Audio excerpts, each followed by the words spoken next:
కాంగ్రెస్ ఖాతాలోకి సీఎం రమేష్ 30 కోట్లు. చంద్రబాబు పొత్తు, తెర వెనుక కాంగ్రెస్తో, తెర ముందు బీజేపీ, జనసేన. చెప్పినట్టల్లా ఆడటానికి కాంగ్రెస్కు ప్యాకేజీ పంపిన బాబు. కేసుల కోసం బీజేపీతో, కాపుల కోసం జనసేనతో పొత్తు. 2019లో ఓడిన వెంటనే సీఎం రమేష్ను బీజేపీలోకి పంపిన బాబు. ఆయన ద్వారానే 2023లో కాంగ్రెస్కు 30 కోట్లు నిధులు అందాకే షర్మిల పార్టీ విలీనం. ఏపీ పీసీసీగా నియామకం. ఆది నుంచి జగన్ టార్గెట్గా విమర్శలు. ఇప్పుడు కడపలో కూడా పోటీ.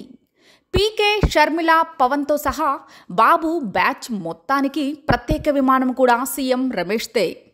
కుట్రల్లో తన రికార్డు తానే బద్దలు కొట్టుకుంటున్న నారా కుట్రల నాయుడు. తెలుగుదేశం పార్టీ, కాంగ్రెస్ వేరువేరు కాదని, రాష్ట్రంలో కాంగ్రెస్ను చంద్రబాబు నాయుడే డబ్బులిచ్చి నడిపిస్తున్నాడని మరోసారి స్పష్టంగా ఆధారాలతో బట్టబయలైంది. అధికారికంగా జనసేనతోనూ, అనధికారికంగా కాంగ్రెస్తోనూ అంటకాగుతూనే ఉన్నారు జగన్. కాంగ్రెస్కు భారీ ప్యాకేజీ ఇచ్చి ఏపీ కాంగ్రెస్లో తాను చెప్పినట్లు నడిచేలా చేసుకున్నాడు బాబు. ఎలక్టోరల్ బ్యాండ్ల ద్వారా కాంగ్రెస్కు 30 కోట్లు అప్పజెప్పిన బాబు అనధికారికంగా ఎన్ని వందల కోట్లు ముప్పజెప్పారో ఊహించడం కూడా కష్టమే. సీఎం రమేష్ బీజేపీలో ఉన్నా 100% చంద్రబాబు మనిషి. చంద్రబాబు సీఎంగా ఉన్నప్పుడు రిత్విక్ అనే సంస్థను స్థాపించి చంద్రబాబు నుంచి 1000 కోట్ల కాంట్రాక్టులు పొంది 1000 కోట్లకు ఎదిగాడు. సొంత విమానం కొనే స్థాయికి ఎదిగాడు. బాబు మనిషిగా సింగపూర్, మ్యారిష్ల నుంచి బాబు మనిషిగా నిధులు తెచ్చి తక్కువ కాలంలోనే ఢిల్లీలో చక్రం తిప్పడం మొదలుపెట్టాడు.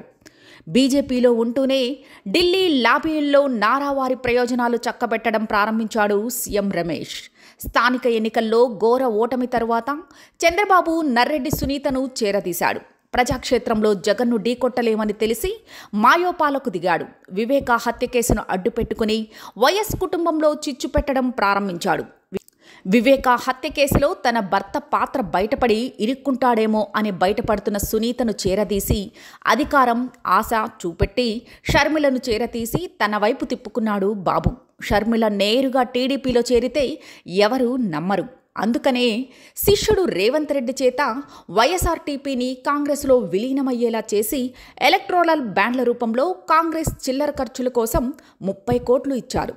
2023లో సీఎం రమేష్ 45 కోట్ల మేర ఎలక్టోరల్ బ్యాండ్లు కొనుగోలు చేసి అందులో 30 కోట్లు కాంగ్రెస్ ఖాతాలోకి, 5 కోట్లను టీడీపీ ఖాతాలోకి, 10 కోట్లు కర్ణాటకకు చెందిన జేడీఎస్లోకి పంపాడు.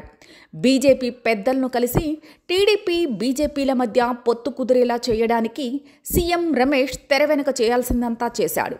CM Ramesh company Rithwika project ద్వారా కాంగ్రెస్కు ఇచ్చిన ఎలక్టోరల్ బ్యాండ్ల నెంబర్లు, ఒక్కో బ్యాండ్ విలువ 1 కోటి. ఇలాంటి బ్యాండర్లను కాంగ్రెస్కు అందజేశారు.